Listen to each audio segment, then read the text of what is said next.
First lord of the treasury, crown of honour, honour of India, government of India 9/61, જે વિશ્વ પ્રસિદ્ધિની જે તારીખ છે 9/61, honour of India, government of India, Bharat સરકાર. આ દેશમાં ગવર્મેન્ટ ઓફ ઇન્ડિયા ભારત સરકારના દસ્તાવેજી પુરાવા ચાલુ રૂલિંગમાં જોવા મળે છે. આપણને એના ડોક્યુમેન્ટ પુરાવા સાથે ચોખવટને ખુલાસા થશે. આપ સૌ શાંતિથી સાંભળવાના. વિવેક વિનય અને જે તે કંઈ અધિકારી પદાધિકારી એ પણ આપણા વચ્ચે આવેલા છે. એ એક શાંતિનો રૂલિંગ વ્યવહાર દાદાએ વિશ્વની પ્રસિદ્ધિમાં રાખ્યા છે, જે covering all parts of the world, આખા વિશ્વને આવરી લેતો પુરુષ આ ધરતી પર, જે એક જ એવા દિવ્ય પુરુષ આવ્યા છે. મહાપુરુષો તો ઘણા બધા આવ્યા, અવતારે યુગે યુગે, જે ધર્મકરણ રાજકારણ બધા આવી ગયા, પણ આ ધરતી ઉપર GRI જોર્જિક્સ રેક્સ ઇન્ડિયા, જે રાજાઓના રાજા, બાદશાહોના બાદશાહ, શહેનશાહની શહેર, દેવાથી દેવ એવા દિવ્ય પુરુષ આ ધરતી પર એક જ એવા આવ્યા છે. એમ એ જ first lord of the treasury GRI. એટલે GRI આજ દિન સુધી કોઈને લાગ્યું નથી. GRI એટલે રાજાઓનો રાજા, બાદશાહોનો બાદશાહ, જે અંગ્રેજો આ દેશમાં રાજ કરતા, એ 1 રૂપિયા, જે 10 રૂપિયાની જે નોટ છે એની અંદર પણ GRI લખેલું છે. જે અંગ્રેજે પણ પોતે પુરવાર કર્યું છે, હું પણ સરકારના વતીથી શાસન કરી ગયો. એમ એ પોતે સરકાર નહોતો.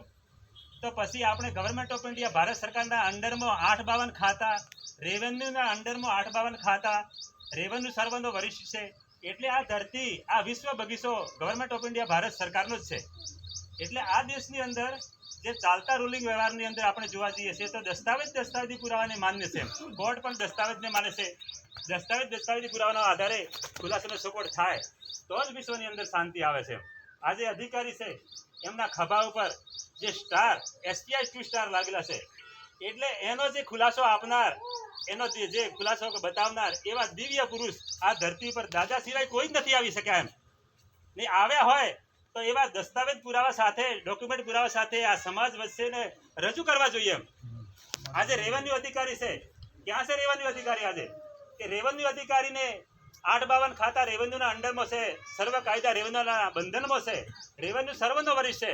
અરે આજે આપણે પગાર ભથ્થું ઉઠાવીએ છીએ ત્યારે રેવન્યુ ટિકિટ લગાવીને પગાર ઉપાડીએ છીએ. તો રેવન્યુના આધારે ખુલાસો થવો જોઈએ. આ જે વોટર લીલી, વોટર શેપની અંદર જે પાણીના લખાણમાં આપણે જોઈએ છીએ તો ગવર્મેન્ટ ઓફ ઇન્ડિયા ભારત સરકાર, તો આજે અધિકારીઓ એમ કહે છે કે તો અશોક ચક્ર છે. એમ પણ અશોક પણ રેવન્યુના અંડરમાં જન્મ લીધો છે. આ રેવન્યુ છે એના અંદરમાં બધા જ જીવો જન્મ લીધો છે. એમ તો રેવન્યુ એટલે આ ધરતી, એ ધરતીના અંડરમાં બધા જ જીવો આવી જાય છે. કેમ કે સર્જનહાર બાપ, હમણાં જે અધિકારી સાહેબે વાત કરી રહ્યા હતા કે ગવર્મેન્ટ ઓફ ઇન્ડિયા ભારત સરકાર કોઈ નથી. એમ ભારત સરકાર ના હોય તો આ ધરતી પર બિયારો ના ઉગે.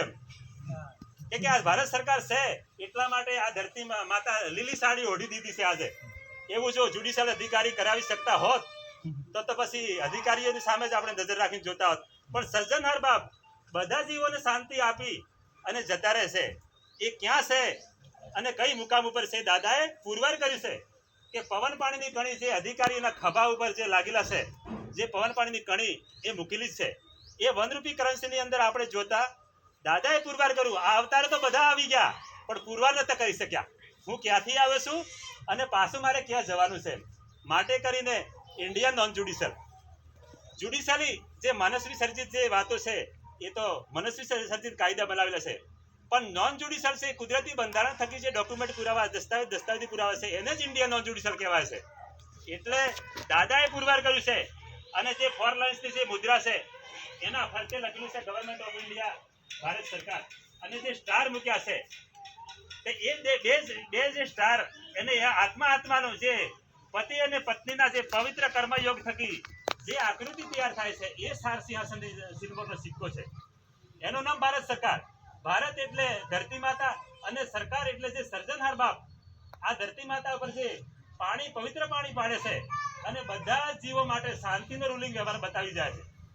તો એ ગવર્મેન્ટ ઓફ ઇન્ડિયા ભારત સરકાર એટલે સાર સિંહાસનની જે મુદ્રાનો જે હિસાબ રાખનાર, હિસાબ કરનાર એ દિવ્ય પુરુષ કેશરી કેસરીસિંહ દાદા, એ જ honour of India, government of India. વિશ્વની અંદર જે વિશ્વ જગ જાહેર 9/61 દિવસે જે આખા વિશ્વએ માન્ય કર્યું છે.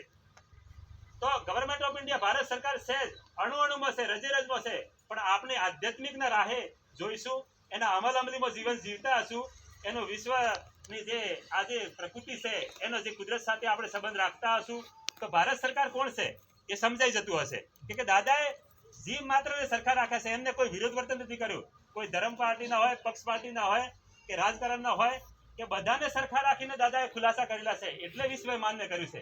અને આજે વિશ્વની માન્યતામાં મૂકેલા દસ્તાવેજ પુરાવાને આપણે વિરુદ્ધ વર્તન કરીએ તો એ વિરુદ્ધ વર્તન થાય તો કોર્ટ જે બંધારણના વિરુદ્ધ ઉપર વળી જશે તો એને કાયદાકીય રીતે જે કલમો લાગી શકે છે.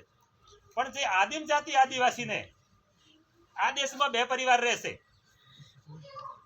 કેમ કે આ દેશમાં બે પરિવાર કેવી રીતના છે કે એની ઓળખાણ પાડવા માટે દાદાએ કોઈ અલગ નથી માન્યા, પણ બોમ્બે ટેટરી રૂલ્સની અંદર 334 ને 35 પેજ નંબર જોતા આ દેશમાં બે પરિવાર રહેશે એની બંધારણના આધારે ચોખવટને ખુલાસો થયેલો છે.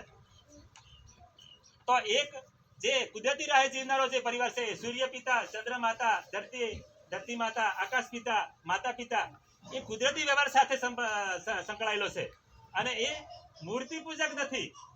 આજે બધા મંદિરોની અંદર મૂર્તિ પૂજાઈ રહી છે, પણ ભગવાન છે પણ ક્યાં છે? પણ દાદાએ તો પુરવાર કર્યું કે હું કોણ છું, ક્યાંથી આવો છું અને મારે પાછું ક્યાં જવાનું છે. એટલે પવન પાણીની કણીની ભૂમિકા ઉપર દાદાએ કીધું કે પવન પાણીની કણીને ઓળખી લેજો. એટલા માટે અધિકારીઓના સ્ટાર ખભા ઉપર પવન પાણીની કણી મૂકેલી છે અને મુદ્રા અને જે SBI 2 સ્ટાર એની વાત છે. આ તે ઊંભી છે. આ પવન પાણીની કણી થકી આપણા બધા જીવોનું આ દેહ ચાલે છે. એટલે પવન પાણીની કણીના આધારે આપણું આ દેહ ચાલે છે અને સાર સિંહાસનની મુદ્રા દ્વારા દેશનો રૂલિંગ વ્યવહાર ચાલે છે. એટલે ગવર્મેન્ટ ઓફ ઇન્ડિયા ભારત સરકારના જે 852 ખાતા, પોસ્ટ ખાતું જે હોય, પછી કોર્ટ છે, એ દસ્તાવેજ પુરાવા, રેવન્યુ ટિકિટ, કોર્ટ ટિકિટ જે વાપરી રહ્યા છે એની અંદર જે દસ્તાવેજ